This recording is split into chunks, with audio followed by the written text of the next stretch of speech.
And now, The Money Show with Stephen Grootes on 702. Let's walk the talk. The Money Show with Stephen Grootes is brought to you by ABSA CIB, proud sole lead arranger and infrastructure finance structuring agent of the South African National Treasury's 11.8 billion rand infrastructure and development finance bond. Good evening. Welcome to the program. 8 minutes after 6. I'm Stephen Grootes. Glad you're still with us on the Money Show, even though things are certainly beginning to slow down. The Stock Exchange news services really just got sort of, pre-scheduled stuff on it. Not a lot going on, but a lot of money stories, generally speaking. You see what I mean? And we'll focus on some of those tonight. I think the big shock probably was around inflation, slightly lower than expected.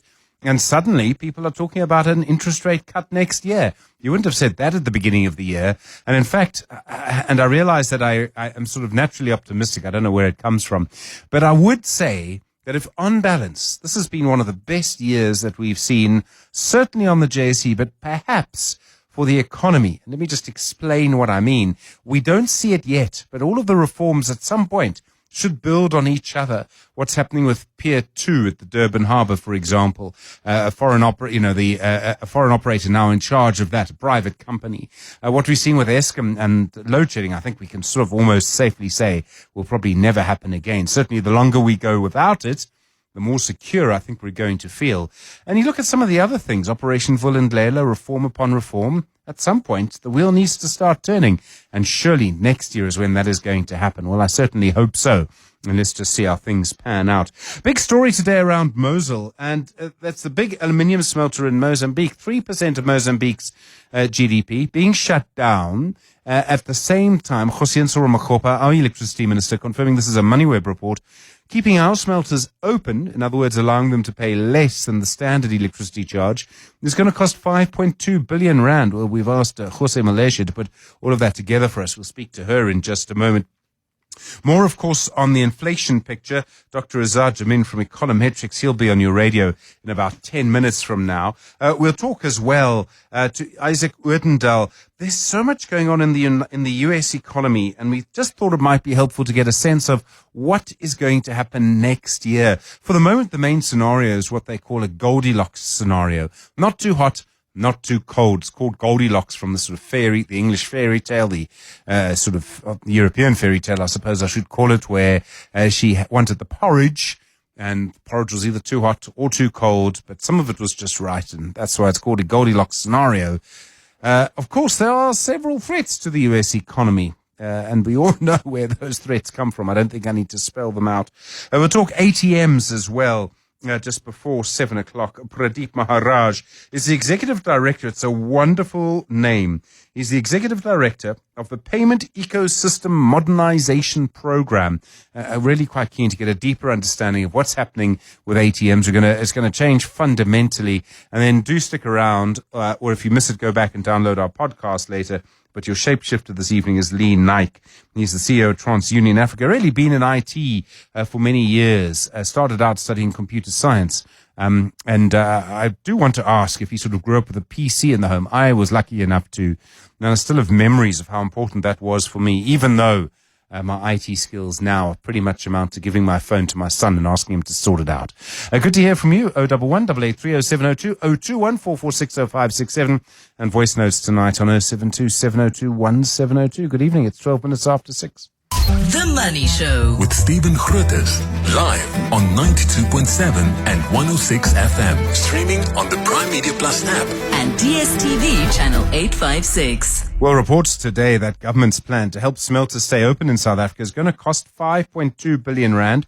MoneyWeb reporting the electricity minister, Ruse Moleshe, said they'll find the money. At the moment, he doesn't seem to know where it will come from. Meanwhile, a formal announcement from South 32, they're going to shut down the Mozal smelter in Mozambique. They can't find an alternative source of power. Their current agreement runs out at the end of March. As I say, that's 3% of Mozambique's GDP. Ruse Moleshe is an expert on energy and financing. Ruse, good evening. We know that helping our smelters was never going to come cheap. But even so, 5.2 billion rand is a huge amount of money. Indeed, it was never going to come cheap. I mean, the basis of the smelters being being around in many countries is access to cheap electricity, abundant electricity. We're no longer in that situation. So it's quite expensive to be able to keep them and keep the electricity prices low. So yeah, that's correct. So, I mean, this then leads to the question, is it worth it? And I realize this is a very complex discussion because government is helping to subsidize private companies. It believes that by doing that, it will help the rest of the economy. But it needs to help the rest of the economy by, at least 5.2 billion rands worth. As I say, a complex argument.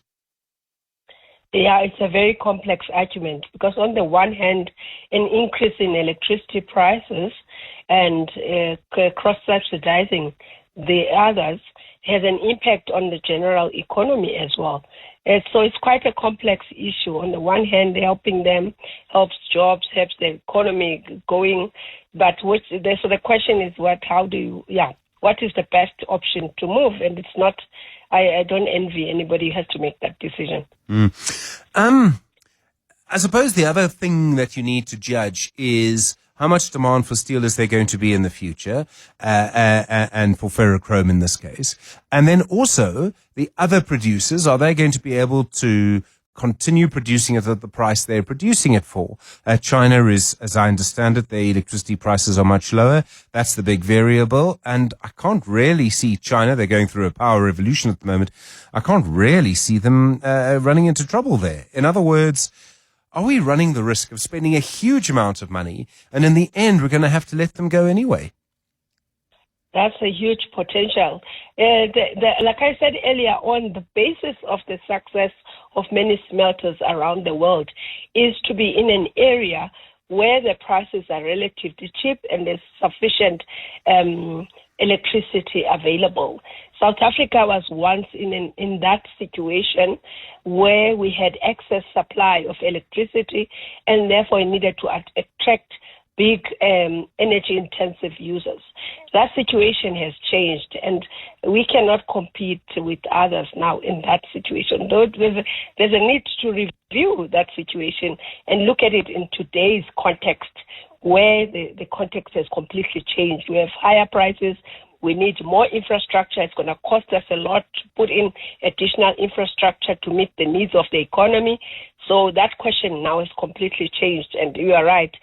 China is in a different situation altogether. The closure of the Mozal smelter, I would imagine it's for the same reason. So when we talk about a power crisis, we tend to talk about our own country.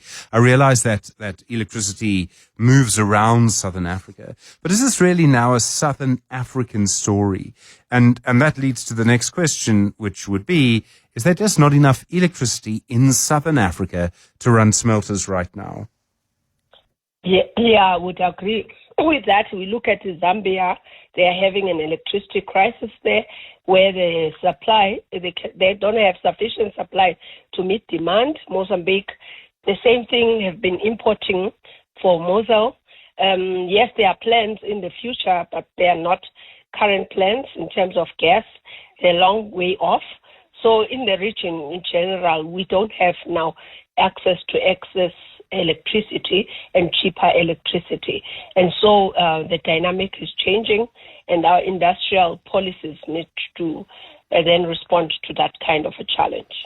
Is there any realistic chance, Jose, that a lot more electricity becomes available in this part of the world at any time soon? And where I'm really going with this is we see the huge investment, both by companies and by ordinary people, in solar power. We know there are more IPPs. They're also generating electricity through solar. I realize solar is not ideal for smelters. You really want sort of base load power, so coal, nuclear, something like that. But is there any prospect of a lot more electricity or electricity in Southern Africa becoming cheaper soon? If there is in the next 5 years, maybe it's worth keeping the smelters open and paying the money. But if there isn't over the next 10 years, that changes the equation. Yeah, I don't see prospects because the more you have to add infrastructure, electricity infrastructure, the more capex you spend, and therefore the more electricity prices will go up. So I don't see a prospect for that. We don't have a significant, say, hydropower supply from the DRC. That project is not going to work anytime soon. It also needs significant infrastructure investments, transmission all the way from the DRC through Zambia, the down south up to Zimbabwe, and then up to South Africa. So there are a lot of challenges and not enough solutions. Even our projects now that we are starting to help with in terms of transmission infrastructure for renewable energy, like you say, I'm going to bring in base load capacity, and we are planning to decommission some of the coal-fired power plants. So in the next 5 years, no. Ruse, thank you very much indeed. Very sobering. Ruse Moleshe is an energy and finance expert. Really does tell you the complexity of these debates. 19 minutes after 6. I don't know if you have a view. 5.2 billion rand. Is that money well spent on smelters? Do we need to cut our losses? What if we really need the material? And at some point we might. Good to hear from you on 072 702 1702. The Money Show on 702. Monday to Friday, 6 to 8 p.m. 19 after 6, well, Stats SA saying consumer price inflation just 3.5% in October. Food price inflation still slightly higher. But generally, it looks like inflation is well within the top level of what I suppose we should now call the inflation target's band of tolerance. Dr. Azar Jamin is Director-in-Chief Economist at Econometrics. Azar, good evening. It looks like the big factor that pushed food prices up was meat prices. Some other food categories actually saw deflation. Overall, food inflation, yes, 4.4%, but it doesn't look too scary. I mean, is it contained? You're absolutely correct. Good evening, Stephen. Food price inflation is being contained and is likely to continue being contained if one looks at the very favorable agricultural weather conditions that are prevailing in many parts of the country at the moment, assisting excellent crops in various areas, not only summer rainfall areas, but also down in the winelands. So the big problem that we've had is the foot and mouth disease issue that has resulted in an escalation of beef prices, and now we're seeing a lot of piggyback by many of the other meat prices. You know, if people can't consume as much beef, they go for other kinds of meat, and that tends to push up demand for those as well, and their prices have risen. But I don't see, from all I hear, I don't see that continuing at this extraordinarily strong rate of 12%. There was a forecast out last week from the Bureau for Economic Research indicating for the next 3 years, inflation expectations are now much lower than they were previously. What is leading to such muted inflation expectations? I mean, it's the next 3 years, if you look at that picture, that forecast is correct, are going to be completely different from what we've seen over the last 5 or 6 years. And I remember, and obviously COVID's been a big factor. You're right. One of the most important factors contributing towards this has been the extraordinarily strong rand, not only against the US dollar, but against many other currencies. And this is helping to suppress import prices. And the second big factor has been the decline in international oil prices to their lowest levels in 5 years now. The combination of these two is helping to drive our own inflation down quite nicely, and as of now, does not look as if it's going to turn around anytime soon. What is helping a lot at the moment, if you mentioned it in one of your earlier bulletins, people haven't noticed that it's not just gold, but especially platinum group metals prices, and they are so much more important than gold nowadays in South Africa's export performance, which augurs extremely well for a continued trade and current account balance being favorable and supporting the value of the rand. And then on top of that, we've had the downward revision of the inflation target that affects inflation expectations. Well, obviously the finance minister picked the right time, or the governor picked the right time. Pick one. All of this makes it easier and makes life a lot easier for the Monetary Policy Committee. I've seen talk quite early on, actually, of possibly another cut in January, which you wouldn't have thought at the start of this year. Yes, I think it's possible, but I wouldn't bank on it at the moment. There's still quite a long way to go till the 30th of January.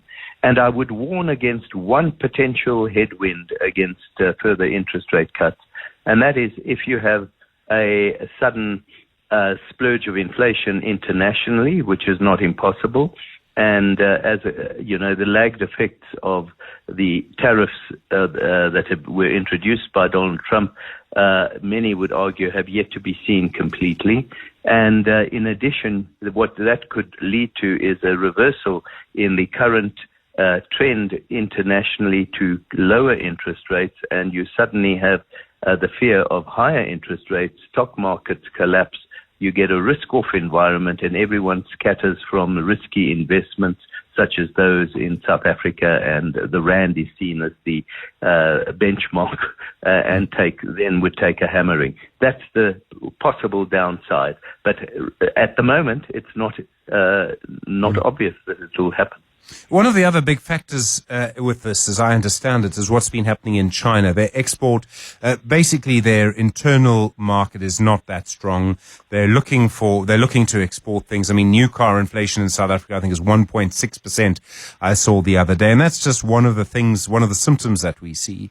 We still consume a huge amount of goods made in China, and that must be a factor. I have to say, I can't see that changing certainly over the next year, maybe over the next 2 to 3 years. But not for a little while, and that must be a factor in this. There's a lot of animosity starting to develop internationally towards China because other countries are feeling the same thing. It's helping to create a disinflationary environment in the short term, but it is killing off manufacturing industries in many other countries. And it's occurring mainly as a result of an artificial intervention by the Chinese government to stabilize its exchange rate against the dollar, which has weakened a lot. So what we're seeing is not only are U.S. products becoming cheaper, but Chinese products are also becoming cheaper artificially because of exchange rate movements. Dr. Azar Jamin, thanks very much indeed. Director and Chief Economist at Econometrics. Fascinating to watch how decisions made by the government in Beijing are having an impact on what you're paying for a new car or many, many other things right now. Really does tell you how interconnected the world has become and how, certainly for the moment, I can't see how you can turn the clock back, no matter how hard some people might be trying to do that at this moment. The Money Show. The Markets. 26 minutes after 6, Viv Govender is portfolio manager at Rand Swiss. Viv, good evening. The Rand just seems to be roaring ahead and getting stronger and stronger at the moment. And it's not just against the dollar. Yeah, I mean, obviously the dollar is a big story, but we are also, approaching levels. If you look at the Rand versus the Euro, etc., and as well as the Pound. We've broken through a psychological level, I think, at about 17, and the fact that we are also, well below, say, 20 to the Euro as well, for instance. I think these psychological levels are going to mean that we might see the Rand stronger for a bit longer. The question, of course, is how far, how long can it go? Are there more things that are likely to happen here that'll strengthen it, or is it really now? Are we in the hands of the Trump administration? Well, I mean, obviously, short term, the Trump administration is going to make, obviously our lives a bit more interesting, let us say that. But longer term, it depends entirely on us. We need to see our inflation rate come down a bit more. Children's obviously inflation today, but the target of 3% to be kept and to be met. That'll help us long term to maintain strength. Also, boosting up our, industry in terms of exports, etc. And also, to some extent, things like the gold price are also going to help us out as well. I mean, our consumer inflation, we saw it today, lower than expected. Possibility of another interest rate cut next year? It's possible. But that being said, I mean, our target is called 3%, and it's about 3%. It's 2% with like a 1%, bit of leeway either side. I do think that, the current environment probably would make sense to have a rate cut. If growth is not, going out of proportion, we don't really have any kind of demand push inflation coming through. But that being said, of course, it's going to be quite, important for the Reserve Bank to maintain its credibility for the new target. In the US, I've been watching, I think this is going to be a fascinating fight, the sort of hostile takeover. The board of Warner Brothers Discovery today rejecting the offer. It's 108 billion rand they're rejecting from Paramount Skydance. They prefer a full-on merger with Netflix, and they say that Paramount hasn't been entirely honest. This is going to get nice and rough. Yeah, look, it really is a case of two behemoths fighting. On one side, you have Netflix, which is the biggest, streaming service in the world, out of course, on YouTube, using the scripted streaming services, if you qualify that. And the other side, you have, as you said, this Skylines, which is basically run by Larry Ellison, the guy that's, one of the founders of Oracle, his son. And there's very few things in the world that are going to be like expensive with the son of Larry Ellison, but trying to buy or agree to bring war against Netflix, I think, is one of those things. In terms of the deal, it is quite interesting to see how exactly they're going to be, thinking about this. If you look at, the just on streaming for like paid streaming services, Netflix is like number one. HBO would be basically number three, and combining number one and number three is obviously going to be talking about issues with regards to monopoly. But if you look at in terms of streaming as a whole, including things like YouTube and so on, and suddenly you find that Netflix is a far, even the Netflix towards the HBO hookup, it'll be a far smaller competitor than the biggest behemoth out there. So it all depends on how you're going to define this industry going forward. In one side, it is looking like a monopoly. The other side, it looks like a tiny fraction of a much larger industry. And then Oracle itself, that's down quite dramatically, not just today, but over the last few days. What triggered that? I think people have been worried about just how much these AI and later stocks have run. Oracle started its big rally when we started news sort of one of these deals that OpenAI was doing. I mean, remember a while back, OpenAI was doing a multiple deals. Every time it announced the deal, suddenly that stock, the deal would go up. And people started looking at the deals in more detail, and they get a bit worried about what's exactly involved, because these are huge amounts of money being spent on future, research and development effectively, because to train programs. And yet, the revenue streams don't seem to justify them at the moment. At the same time, we see the big behemoths in the sector, especially Google, Alphabet, coming out with, state-of-the-art models that are competitive to OpenAI. And whereas OpenAI requires, new investment to come in and basically fund new research, Google Alphabet basically has this search bar, the 10 blue links, which is one of the most profitable things in the world, generating hundreds of billions of dollars of revenue every year. So it's going to be quite a question as to whether or not OpenAI can even succeed in that environment, and whether or not they basically can have those, research and development dollars pay off in the long run. Irv Govender, thanks so much, Portfolio Manager at Rand Swiss. Really do appreciate it. It's just gone 6:30. WhatsApp Stephen on 072 702 1702. Well, Richard getting in touch saying Stephen is critical for SA to keep smelters open, to keep the economy modern. South Africa is a positive story. We need to stop the own goals. And ideally, talk about some of the political parties you believe, the EFF and MK, who cause so much negativity. All right, Richard, that is your view. Look, I mean, I think it's a complex thing. If you can keep the smelters open for 5 years and you know that the situation is going to change, you can spend 25 billion rand on keeping that capacity, but over the next 50 years, it's going to make the money back, then fine, go for it. The problem is, and that's why I asked Jose the question, do you think we're going to see cheaper electricity in the next 5 to 10 years in South Africa? And the answer is, well, no. And certainly not cheaper than what we're seeing in China. Now, that's a very different equation. At what point do you stop pouring money into it? At the same time, there's so many other factors you have to consider as well. I think it is a very difficult issue. Your thoughts, 072-702-1702, 17 minutes to 7. 702. Stephen is on the Money Show. 6 to 8 p.m. Well, one of the factors that's had a huge influence in our economy through the year is what's been happening in the US, which I suppose automatically leads to the question, what does the US economy do next year, and what does that mean for you and I? Isaac Woodendals, the investment strategist at Old Mutual. Isaac, good evening. You suggest that most commentators are expecting a US economy that's not too hot and not too cold. What's that forecast based on? Why are you expecting that? It's basically a continuation of what we've seen, let's say, in the second half of this year. And it's essentially a story where, although inflation is pretty high in America, I don't think it necessarily gets any worse from here. And you've seen economic growth despite all the chaos from the Trump administration, the policy changes, the uncertainty, and so on. You've actually seen economic growth in the U.S. hold up pretty well. Indeed, global economic growth has held up pretty well.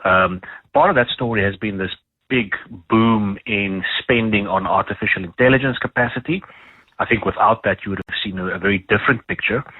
But that is clearly going to continue, certainly into the first half, probably the whole of next year. So yeah, I think if you look at what the stock market is telling you, it's kind of a continuation of an economy that's not too hot, not too cold. Obviously, there are risks both to the upside and the downside. I mean, one of the risks would be the AI sector. The other risk, of course, is the Trump administration. So much time and ink spent considering both of those risks, and yet, on balance, neither of those risks should really materialize because the valuations of AI firms, their earnings do bolster the valuations. Yeah, look, I think anything can happen on the AI side. We might see tomorrow there's a new, sort of version of DeepSeek or some competitor that upends the whole apple cart. But basically, these companies are going to continue spending for the foreseeable future. And those checks have already been signed, and the money's going to be spent. So that should sustain that capex boom certainly for the next 12 months. The big question, of course, I think is a slightly longer term one, which is whether all that spending will ultimately earn a decent return. But that's not something that's going to be answered early next year. The US tariffs, I mean, there were so many predictions, and I was expecting inflation to be slightly higher now in the US as a result of these tariffs. You point out that many firms may raise prices early in the new year. But at some point, either the tariffs need to have an impact on American inflation or we're all wrong. Well, what's happened up till now is that companies have absorbed these tariffs for the most part in their margins. So if you think about, a company can either pay the tariff and keep the price that they charge customers unchanged, or they can raise the price to customers and try and pass on that tariff cost. And so far, it looks like, obviously there are differences across companies and sectors, but it looks like for the most part, companies have just absorbed these costs. And maybe that is why we've seen so little employment growth, is maybe because companies are saying, we're going to cut costs elsewhere, and you do that by not growing your payroll. But yeah, so it is a big question for next year. Do companies start increasing prices in response to these tariffs? Do we see an acceleration of that trend? Bearing in mind that tariffs impact imported goods, which is ultimately a relatively small part of the inflation basket. The bigger part of the inflation basket is services, and should be unaffected by the import tariffs. And then just finally, I think the trend for tariffs over the next couple of months is probably on the margin lower. I think as you get political pushback, you might even see the Supreme Court limit Trump's ability to charge those tariffs. There will be a big court case announcement, I think, in the next month or two. The independence of the U.S. Federal Reserve. So obviously, Trump's been putting as much pressure as he can on them to push rates lower. Is there a chance that there is a big mistake there, a repeat perhaps of what happened during the Nixon years in the early 1970s, where he put pressure then on the U.S. Fed to keep rates low, and it took the U.S. a long time to recover from the stagflation that resulted? How worried are you about that? Again, that's probably a slightly longer-term story.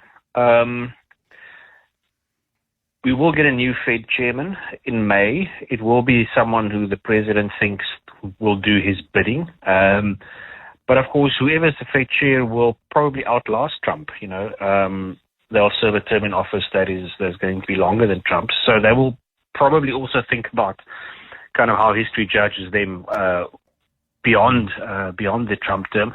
And then, of course, the U.S. Fed does have quite a decentralized structure, unlike our Reserve Bank, for instance, where everybody reports into the governor. In the Fed, decisions are made by a combination of the board, which is appointed by the president, and then the presidents of regional Fed banks, and those are not appointed by the White House.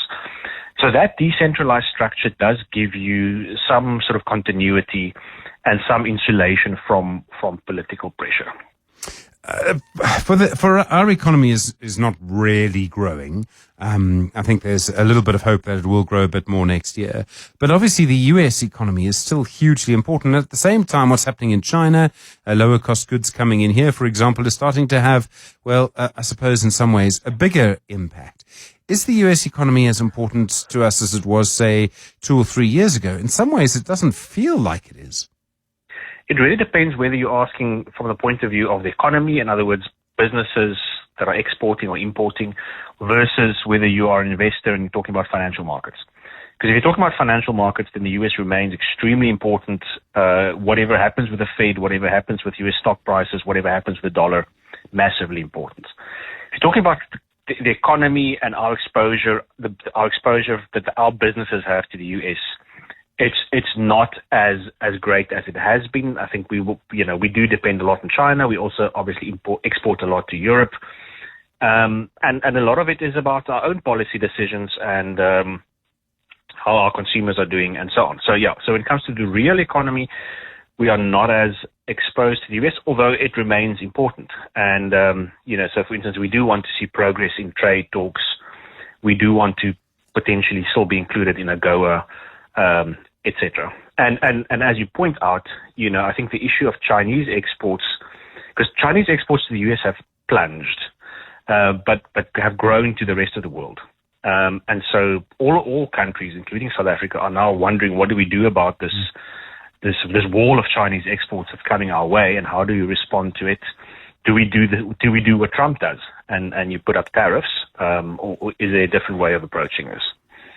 It's a very technical issue. Isaac Odendaal, thank you. Investment strategist at Old Mutual, really do appreciate the time. In a moment, how your ATM is going to change. 9 minutes to 7.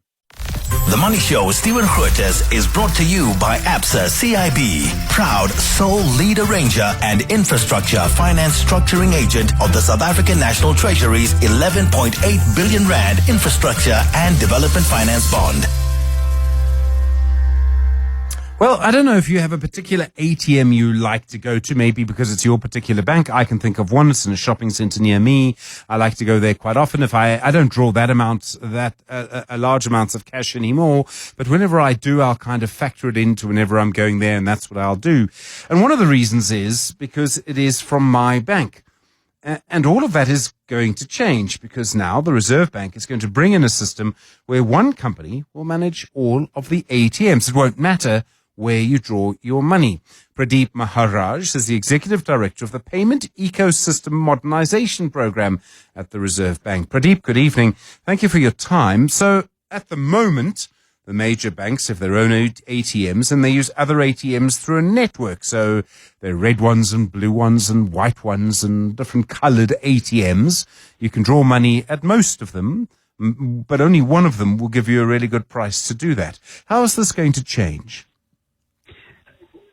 Stephen, we're looking to introduce a utility function for cash so that we can make cash more affordable, we can make cash more accessible, and we can provide cash through selected vendors that are all accredited or licensed.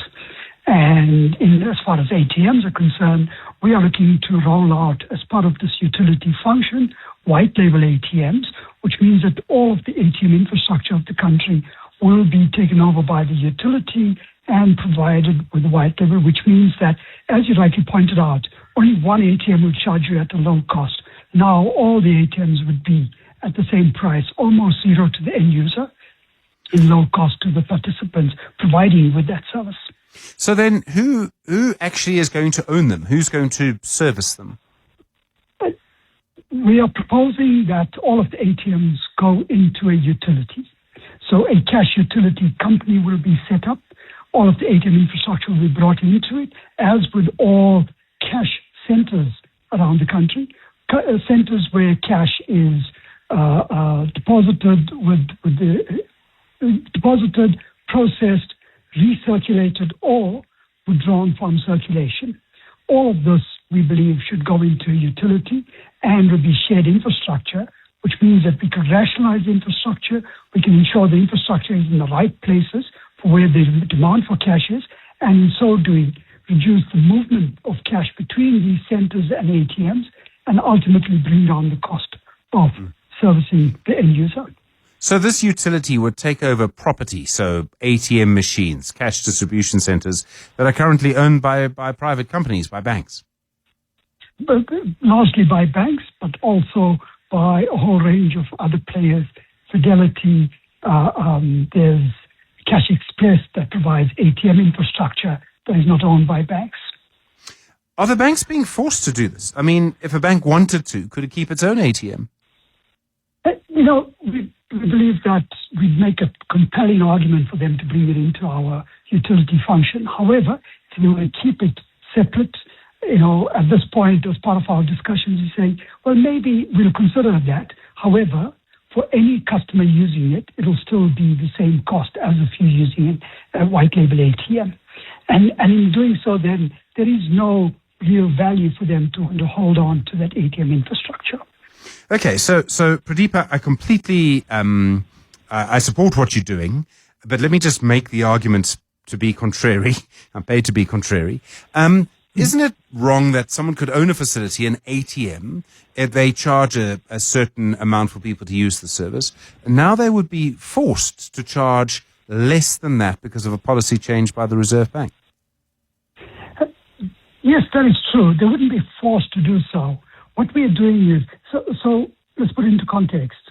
We spend as a country around 30 billion rand a year producing, storing, distributing, and destroying banknotes through all of this infrastructure. In doing so, the end cost to the user is about 90 billion rand. If we don't reduce the fixed cost element of the infrastructure and reduce the movement of cash between all of these centers and the end users, then we don't impact on the cost to the end user. And so what we are looking to do is bring down that cost. Now, we're doing something that the banks did a long time ago. They came together, the four banks came together, developed a shared function between them for cash. What they did was they rationalized their cash centers all into this utility. It's called SPV today, right? And so the banks saw that there's a lot of shared infrastructure that could reduce the cost to them of providing the service to their clients and their customers. And so that's what they did. However, the market has changed quite dramatically. And that model where they have SPV, which was largely set up to service them, but now has to service all of the players in the market, starts to become quite a challenge. And that is what we want to do. Create an infrastructure that provides service to everyone. So at the moment, the model that we have, which has really been driven by the motive for profit, which is one of the reasons why if you go to a shopping center in a rich suburb, you'll find so many ATMs. Each bank will have one because they all make a little bit of money each time someone withdraws. Now, the negative consequence is that in smaller rural areas, you may have no ATMs. Okay. But will the incentive to keep as many ATMs as there are now be as strong? In other words, could a consequence of this mean that there will be fewer ATMs because there will be less money being made from running the ATM? Because it could be a utility function provided for public good without a profit motive to do that, we could then rationalize the ATM infrastructure. The concentration of ATMs in shopping centers, in some garages, you have 4 ATMs alongside each other. We could then rationalize that, take away 3 of them at the garage, only leave 1 because that's what's needed to service those customers, and move those 3 to areas where it is not available today. So we don't have to reduce the number of ATMs. We can redistribute the current ATM infrastructure into areas where it is underserved. Today, an average South African travels 14 kilometers to get cash. In the rural areas, far more. In some townships like Alex, they travel a lot more than we would if we're living in Sandton. Can't be right. And so we will address that. Pradeep, it's a fascinating process. Thank you so much. Pradeep Maharaj is the Executive Director of the Payment Ecosystem Modernisation Programme. It's 7:00. And now, The Money Show with Stephen Grootes on 702. Let's walk the talk. The Money Show with Stephen Grootes is brought to you by ABSA CIB, proud sole lead arranger and infrastructure finance structuring agent of the South African National Treasury's 11.8 billion rand infrastructure and development finance bond. 8 minutes after 7, plenty to come in the next little while. We'll speak to Graham Codrington. He, of course, looks at the future in Business Unusual. We're looking at the enhanced games. Essentially, this is not the usual thing where you get to watch Stephen going very slowly on a bicycle. This is where someone puts goodness knows what into Stephen and then gives him a bicycle, and we see what happens. And that is, I suppose, going to lead to all sorts of questions, lots of things to look at there. Wendy Nola, your consumer ninja, has been looking at banks. Among other things in the last week, I notice, you may want to Google Wendy Nola, luggage and airlines and see what response you get. Could be worth a read. But she's also looking at the National Bank, the Financial Ombud. They've been telling banks, forcing banks, in fact, to pay back 60 million rand to consumers, even though some of those consumers gave private information to scam artists. And then don't forget your shapeshifter tonight, Lee Nike, CEO of TransUnion Africa. He's been driving digital transformation in many different ways, and that industry is fascinating at the moment. So looking forward to that conversation from 7:30. WhatsApp Stephen on 072 702 1702. So I am completely and utterly looking forward to what I think is going to be a massive fight in the United States over Warner Brothers Discovery. So first of all, there was the offer from Netflix to do a complete merger with Warner Brothers Discovery. They offered a price of around 76 billion rand. Then Paramount Skydance said, no, we'll buy you for $108 billion. Now, the board of Warner Brothers Discovery saying not only do we reject you, Paramount, but also then saying that, in fact, we don't want to have anything to do with you because you've been lying about your finances. You've been misleading our shareholders. And what I love about this is when the tone goes negative in this particular way, well, then things are going to start happening. And I think that is going to get interesting. In other words, it becomes personal. And when it becomes personal, that is when the inevitable, I presume, Showmax miniseries starts to get going on this merger, and we start to see exactly how it's going to be, how personal the main characters in it and how angry they are with each other. Kind of strangely looking forward to it. 702 with Stephen Grootes. Email him on stephen@702.co.za. Well, Graham Codrington, the lead researcher at Tomorrow Today, the Futures Institute, he's with us in the studio. Graham, good evening. You've been looking ahead to some of the sporting events next year. Now, I'm a cricket fan of football, but the world's first enhanced games, how do they actually work? Well, I thought that as we got to the end of the year, we could just do something a little bit different from a business perspective. But I find this exceptionally interesting. We've got all sorts of major sporting events coming up, obviously Football World Cup headlining next year. But I spotted a group of people in Las Vegas who are putting together in May 2026 something called the Enhanced Games. It's just a few sprints, 100 meters, 200 meters, in swimming as well. Also, a few of those, and then a bit of powerlifting. So it's not a massive Olympic sport, but here's the secret sauce. And sauce, I suppose, is what it is. Because what they are saying is you can take any drugs you like. Sure. Nothing that is illegal, so it must be something that you can technically get, but it is, illegal for any sports person to have taken in the past. And the point behind this is to say every sports event is looking to see how far you can push the human body, further, faster, higher, whatever it is. And why not do it enhanced by science? And allow people who are prepared to do whatever that does to somebody's body, allow them to do it to themselves and see what happens. And there's a lot of money behind it. It looks like it's going to grab a lot of interest globally.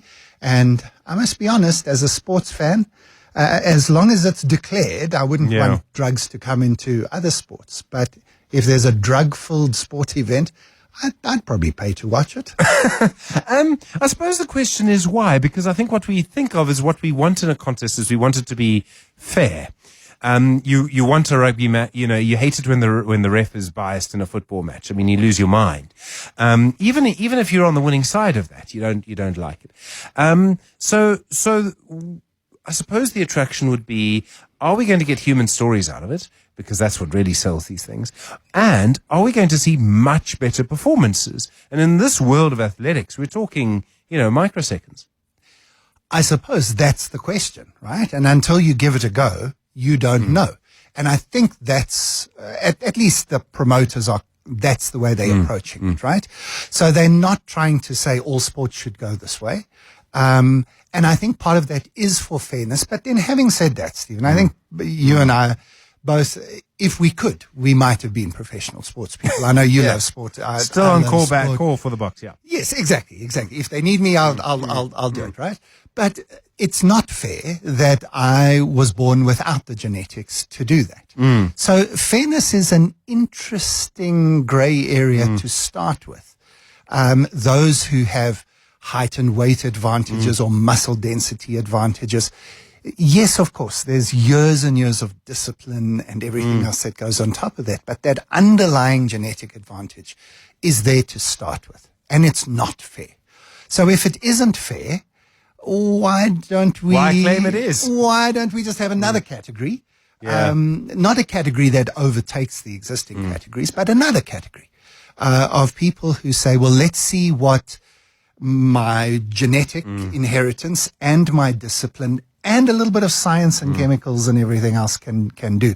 And I would suggest that by the end of this decade, we'll probably see the robotic enhanced games in addition to that, because again, I would pay to see somebody strap on, an exoskeleton and, jump 30 meters in the air or, maybe jetpack around the stadium instead of run. So I do think that this is something which opens some interesting new sporting opportunities. And maybe that's the way to think about it best. These are new sports rather than sort of us drugging up the old sports. So if you look at football players as a good example, both here and say in the Premier League, by which I mean in the UK, you obviously you end up measuring them on certain things, right? So obviously it's goals and that, but what you're actually measuring are their genetic ability. So are they good with their feet? Yeah. You're measuring their fitness. Yep. You're measuring where they were born and whether they were scouted early and whether they started classes. I mean, if you look at Beckham from when was he? 3? Younger than that? Exactly. Or was it too late and was it only 4 or 5? You're also, I would argue, measuring, so to your point, the desire to win. How far will you go? And I mean, in many societies, including our own in particular, it's the sort of football's a way out of your reality into something else, right? So people have that strong desire. And you could argue that's why the Springboks win World Cups. So if you put all of those things together, how far are you prepared to go to win? Well, then obviously someone who's prepared to take a drug is willing to go further, and why not them?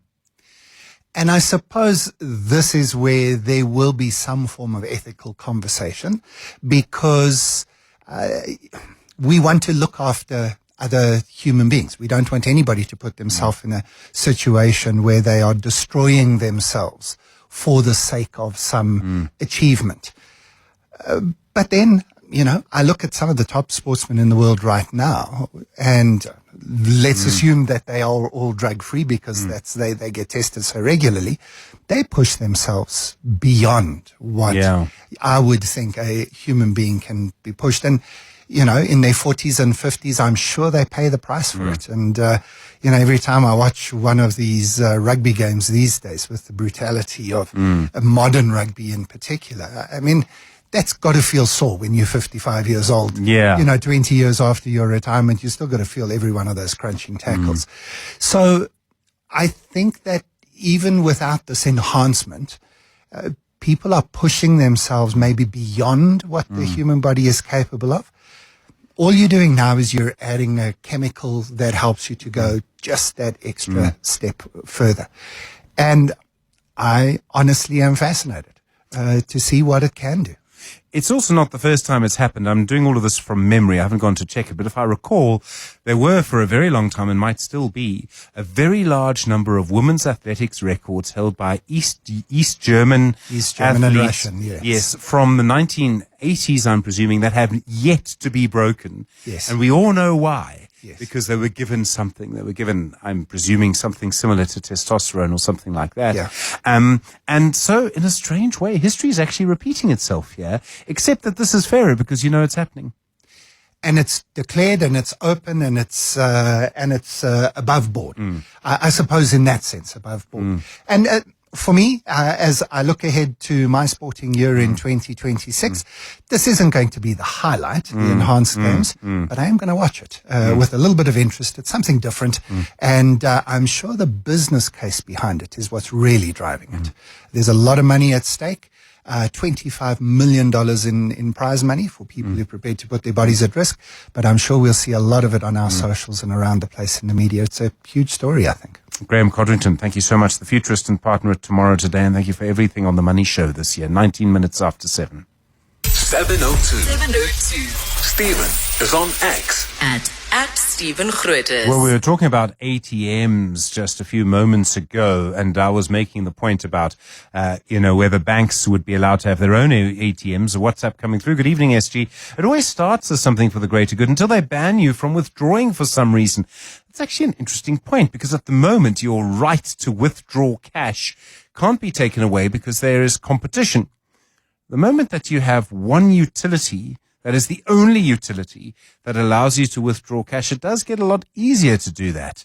I hadn't thought that. The start of a science fiction story, perhaps. Something to make us think. 19 minutes after 7. The Money Show. Consumer Ninja. Well, time, of course, to find out what our consumer ninja, your consumer ninja, I should say, Wendy Nola, has been looking at. And Wendy, the National Financial Ombud telling banks they have to refund a total of 60 million rand to customers this year. It's quite a lot of money, actually. There was a bit of an increase in the sector. What's the most common form of bank fraud? What have people been complaining about? Okay, so most of that 60 million related to cell phone banking and mainly internet banking fraud. Most of the complaints are around fraud, and I see this in my inbox as well. 40% of all cases are fraud related, 15% more than last year. So according to the South African Fraud Prevention Service, the main form of bank fraud is phishing. So it's voice phishing. So basically the scammers call up people. They have all their banking info. They pretend to be from the bank, pretend that there's some fraudulent transaction about to happen. And then they trick them into giving them, the scammers, their PINs and other forms of ID verification, which then enables them to go into their accounts, empty them, and even worse, Stephen, run up their overdrafts and their credit cards to the max. So they not only lose a whole whack of money, but they now have acquired substantial debt.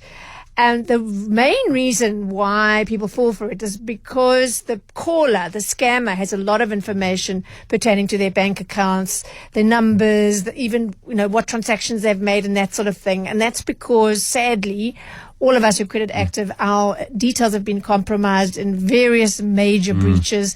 And the dark web, it's all there.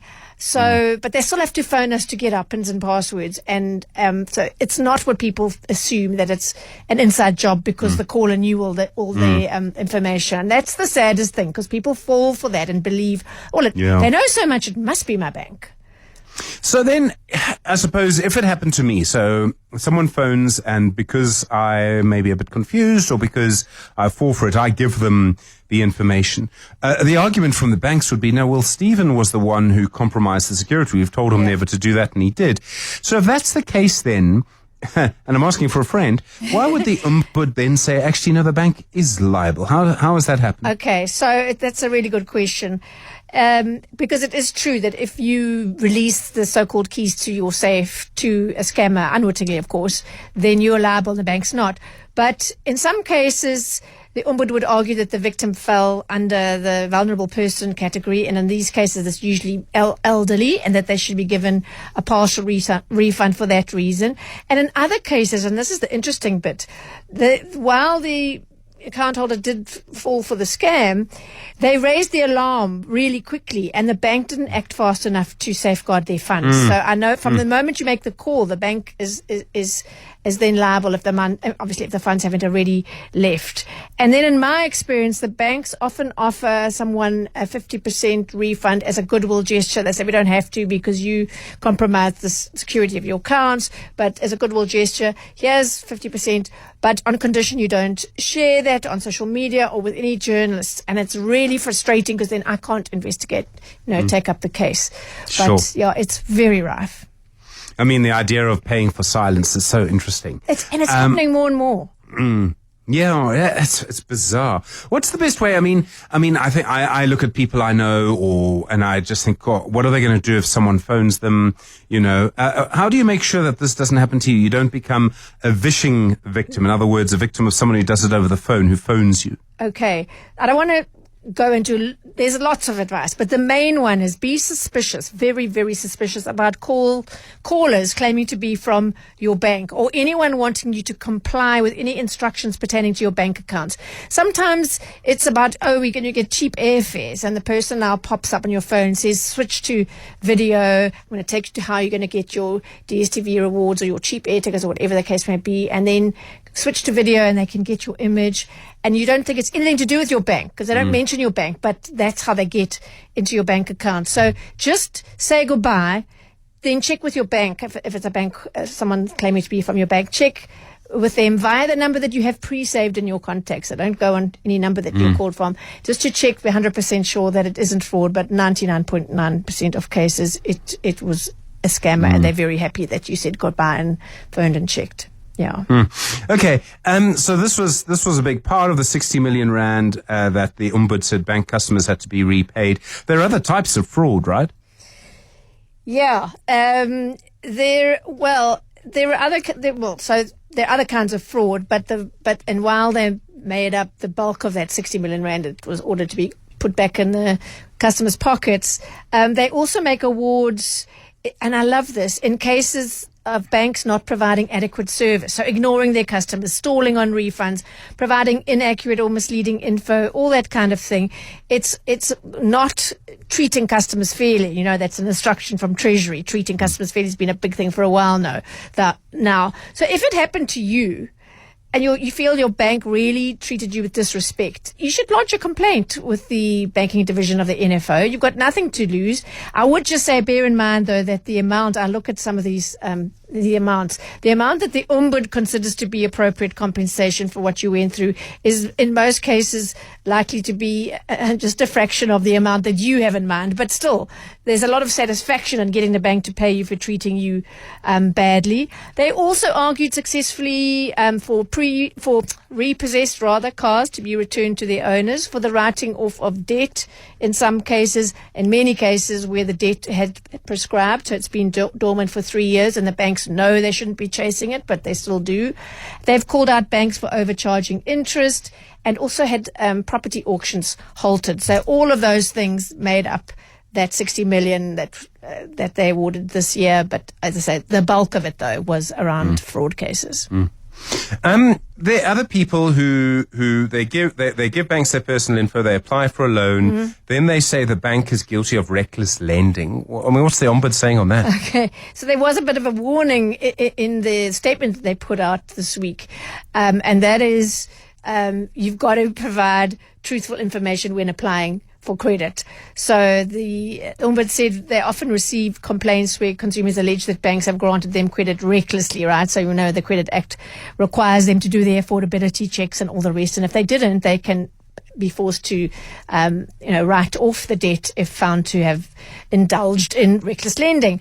But the Ombudsman says when they investigate some of these cases, it becomes clear that the consumers themselves provided information to the banks that was not entirely true. So they were sort of padding how much they earn and reducing what the expenses were, or whatever the case may be. And the consequences for doing that can be severe, not just not winning a reckless lending case, but, there could be legal consequences as well. And you could also have the black mark against you in the financial services industry for what they call moral risk. So you're likely not to tell the truth in other ways as well. So definitely one to be avoided.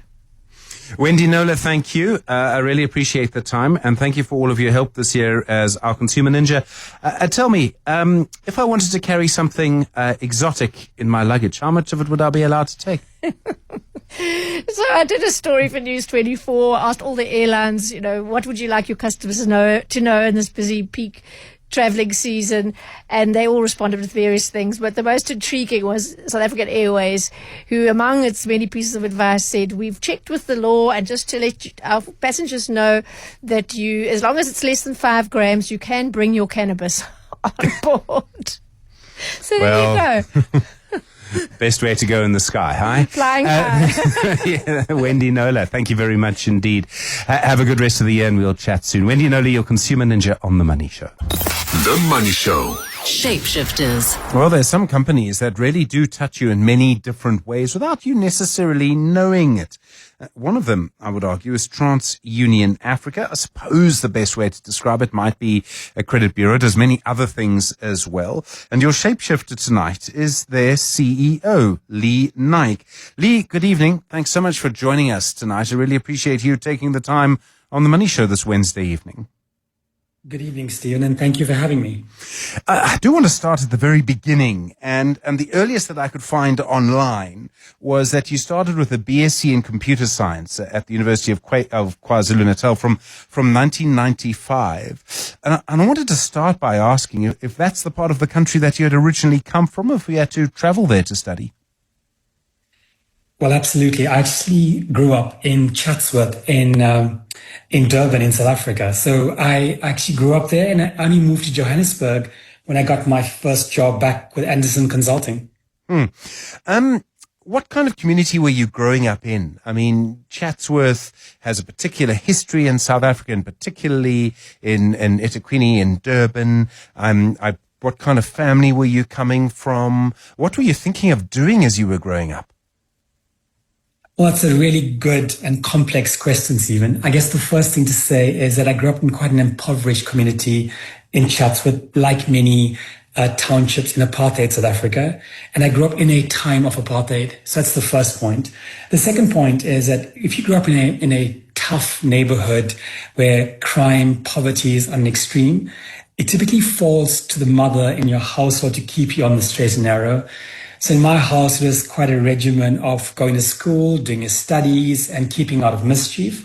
And in the end, you end up becoming a lot academically stronger. And I always remember my mom keeping us in that straight and narrow. And her big view was the only way to break out of your circumstance of being grown up in poverty is to study and hope that you'll get a scholarship to go on to university. She did something quite interesting, Stephen. I grew up in a time of no heroes. So born in 1976, which is an important year in our history, graduating from high school in 94, an important year in our democracy. But when I was growing up, we actually didn't know any heroes. So the only person that was your role model was your mom. And in my case, your mom kind of reminded you the consequences of not studying and working hard was ending up in the township and never breaking out of the potential that you may see in yourself. So that allowed me, Stephen, to break out and actually obtain a scholarship to go on to university, without which we wouldn't have been able to afford to fund my further studies. I was thinking about that time. There's just a 1 year's age difference between you and I. I'm slightly older. And I was lucky enough in my teenage years, because of the very different suburbs that I grew up in. My father had a personal computer at home. And while I never really thought of going into IT, I was lucky enough to play around with it. I mean, what else are you going to do while he's at work, right? And I was thinking about how difficult it must have been to go from Chatsworth to straight into computer science, when I imagine the opportunities for you to do the same were incredibly limited. Well, it's really interesting, and I'll tell you a story that very few people don't know about me. So when I was in grade 3 or standard 1, as you and I both would know from our childhoods, I had the chance, when computers were first introduced to the teachers of Chatsworth, this is literally in the foremost years of our schooling careers, And I guess I was smarter than a lot of kids in my school. But I remember a very specific day back in standard 1 or grade 3, where a minibus taxi picked up kids from all the schools in Chatsworth and bussed us over to the Chatsworth Teachers Training Center. And so even for the first time in my life, I saw this thing that was called a computer, something that you were familiar with, I guess. But it was this big monster of a monochrome monitor with black and green. And more interestingly, they had shown us a teaching tool called a logo robot. I was going to say, surely tell me it was logo. I remember it so well. Absolutely. So we had a logo robot on the floor, and this is a person that, we barely had enough to make ends meet, and school was walking to school every day, and all we did was what we did. So for this one day, Stephen, we got to, on a weekend, go off to the Teachers Training Center, and we got to type in, left command, 5 steps forward, and here the logo robot moved on the floor. And that's interesting because that was at grade 3. The first time I owned an actual computer was in my final year of university.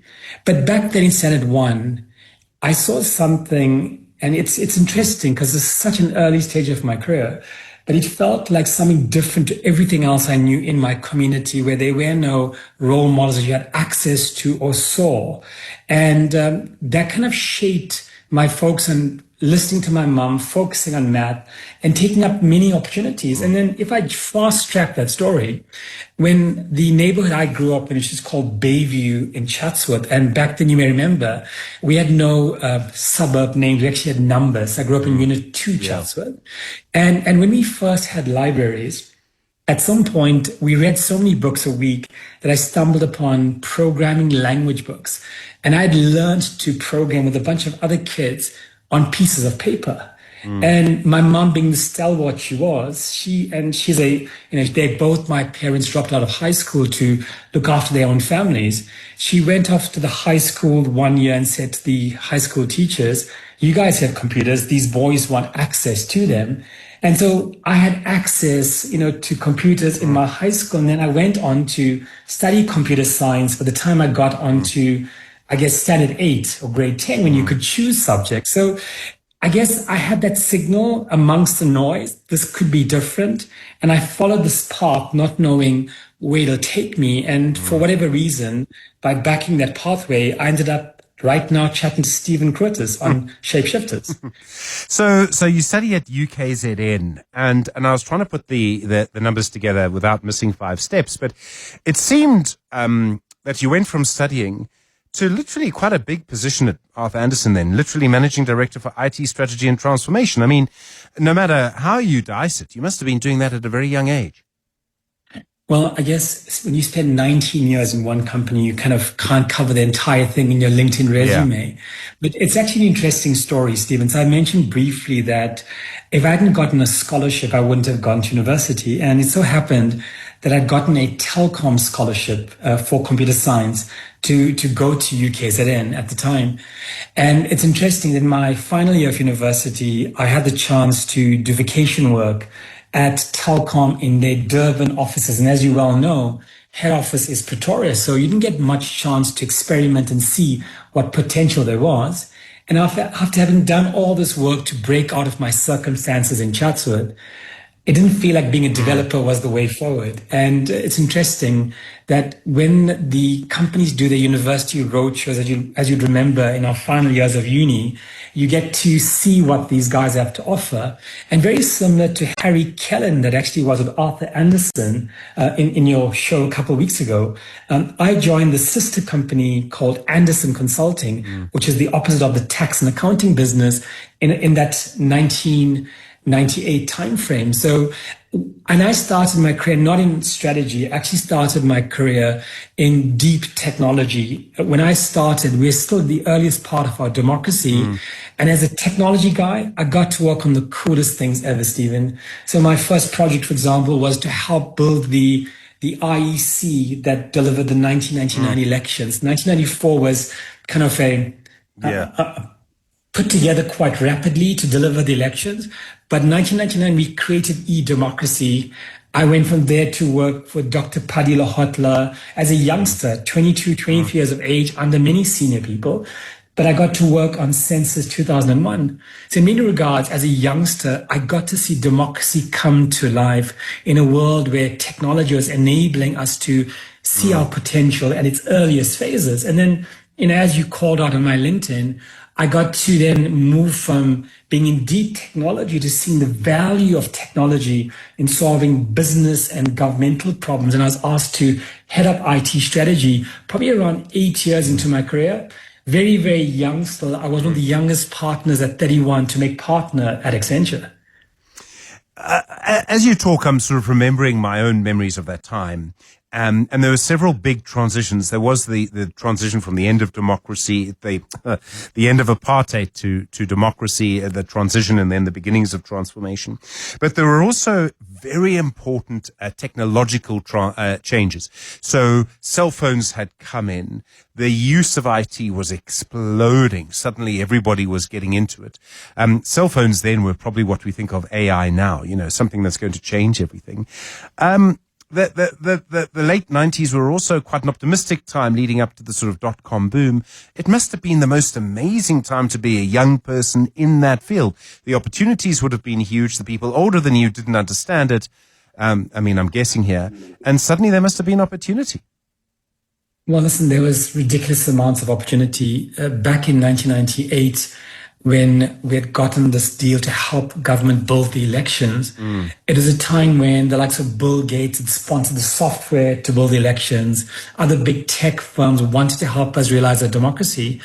And it was fascinating. People always think that technology needs like fast lines to run on. You'd be surprised that to deliver the 1999 elections, we actually ran on a 1K speed, not a 1 gigabyte line, 1K speed using a VSAT satellite technology. Because in 1999, we didn't connect South Africa.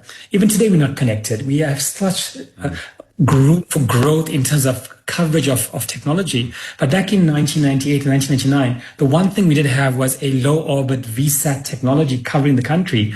And we actually used that to build the first elections or the second elections, but the first technology enabled one in 1999. So in terms of pulling that off, it was so fascinating that we had countries come visit the election center, we had universities come and see things that had never ever been done in our country. So you're right.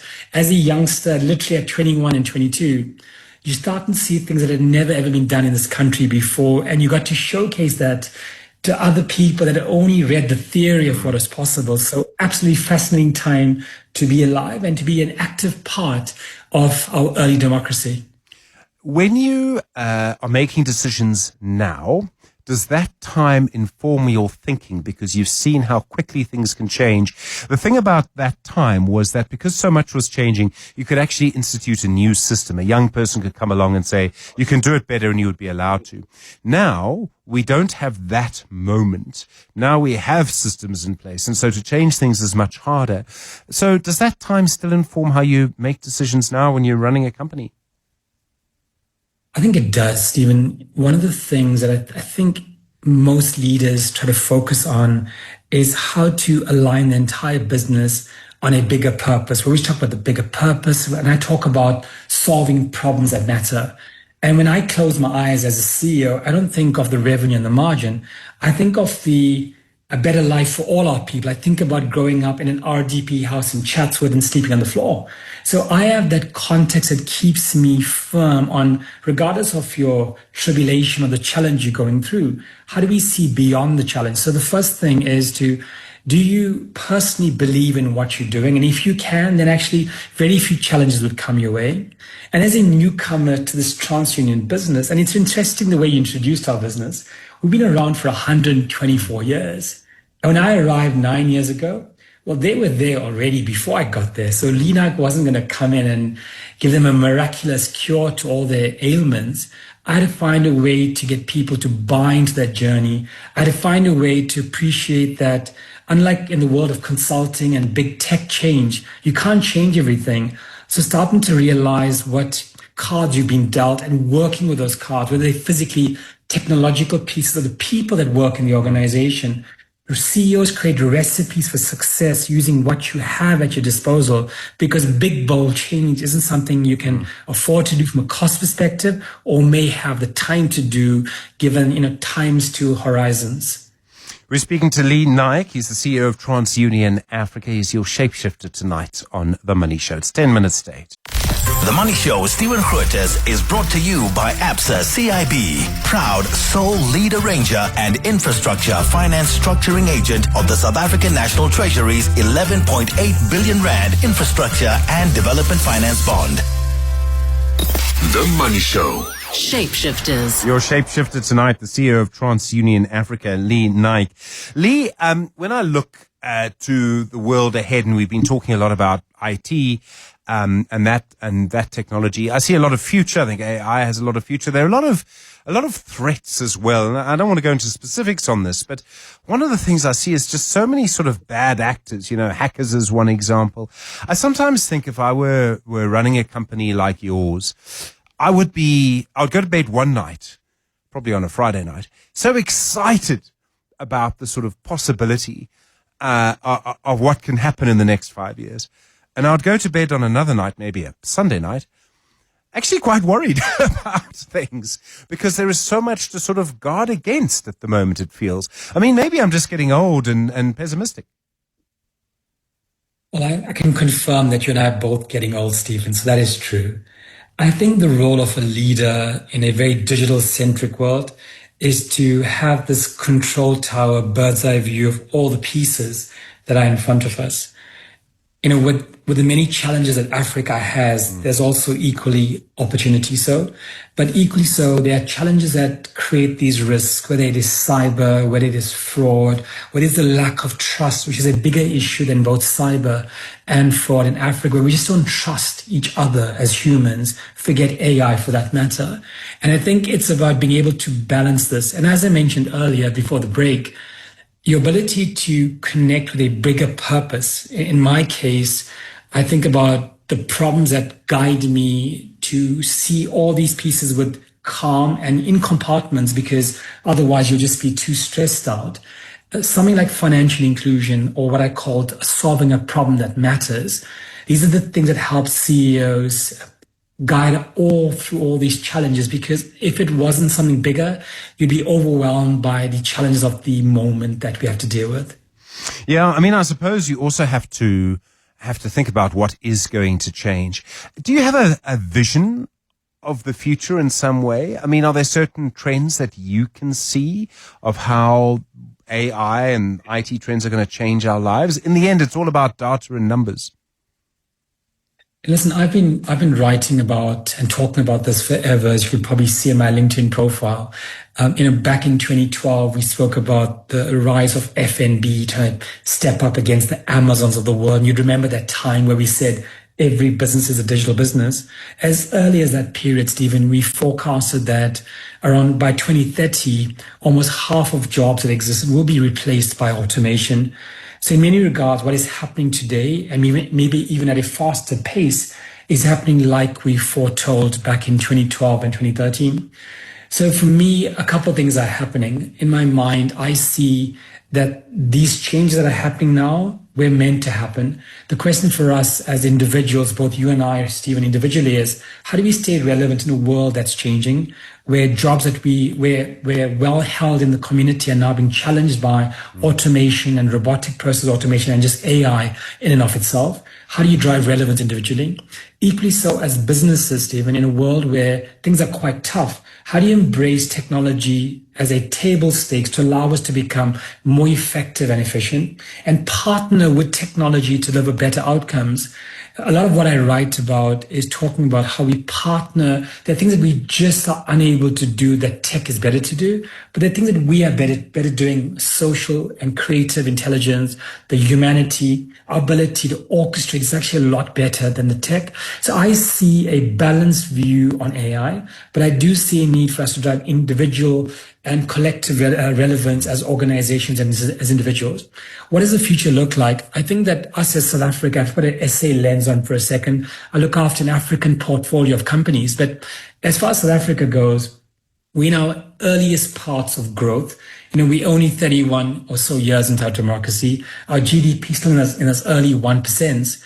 I'd like for us over the next few years to make strides to catch up with sub-Saharan Africa that's punching closer to the 4% mark.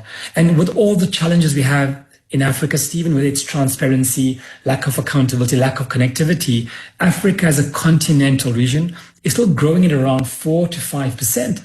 So for me, I see a time where we leave behind the challenges that keep us apart. We leverage and have connectivity, allowing us to leapfrog the challenges I saw in 1999 when we delivered the elections, where we are not one, we're not an egalitarian society. When we start to connect as humans and as technology in a low-cost manner, then the use case that the SARB is putting forward, that SARS is putting forward, that Home Affairs is putting forward, will allow us to accelerate into the potential where we have more equity as citizens and we have a greater power as an African continent. We've got just 30 seconds left, Lee. What do you like to do for fun? I mean, are you a jogger? Are you a cyclist? Do you prefer to go to the beach? Do you prefer to go to the bush? What sort of keeps you going? So I like to walk for a living. So I like to walk and just with myself and just disconnect from the busyness of the world. And because we're in that age group now where we start to pick up this habit, I started looking at birding, just trying to photograph birds to figure out how this world works. And apparently once you hit 50, that is the hobby of choice, Stephen Grootes. You and some other people I know very well can keep it. Thanks very much.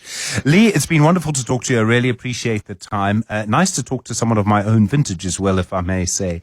But thank you so much. Lee Naik is the CEO of TransUnion Africa. Lee, thank you for your time on The Money Show. The Money Show with Stephen Grootes is brought to you by ABSA CIB, proud sole lead arranger and infrastructure finance structuring agent of the South African National Treasury's 11.8 billion rand infrastructure and development finance bond.